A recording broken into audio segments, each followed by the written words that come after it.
I think one of the mistakes we can make when we start thinking about theological interpretation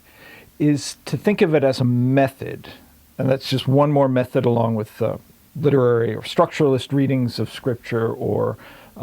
Marxist readings of Scripture or anything like that. And if we just pile them up as a set of discrete methods,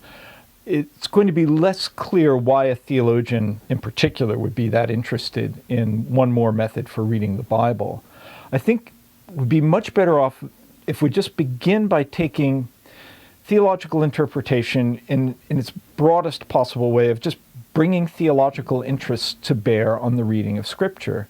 rather than thinking of it as a discrete set of methods or a new technique to bring. Think of it as a set of interests that theologians really have, can, and should always be bringing to their interpretation of Scripture. At its very best, theology has always been a very complex form of scriptural exegesis. And so bringing theological concerns to bear on Scripture ought to be relatively natural for theologians and for all Christians, for that matter. But for a variety of reasons that are complex and we don't need to get into now, those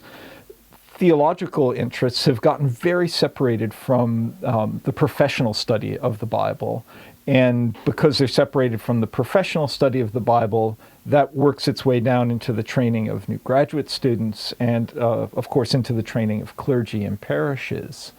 One of the things I think are very important for theological interpreters in the present is to try and bring back together a host of concerns and methods and interests under a sort of theological rubric so that theological concerns ultimately shape and regulate our interpretation of Scripture. This was the way Scripture was read for a very long time, up until the modern era. And so we're not really doing something new so much as trying to reinvigorate something that has a long and venerable past and simply has sort of fallen into disuse in a lot of ways. That means more of a recovery of the rule of faith as a guide for shaping and being shaped by our interpretation of Scripture, an attention to the ecclesial context in which Scripture is read, a longer grasp of the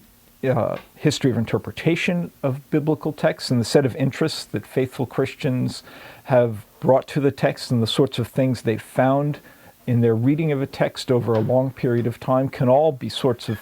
things that guide and direct a contemporary theological interpreter. If we think of it, theological interpretation, more than as a sort of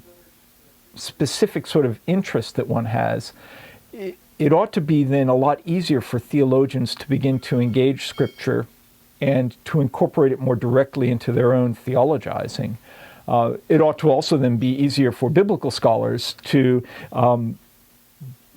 engage in the act of theology or in the practice of theology as well.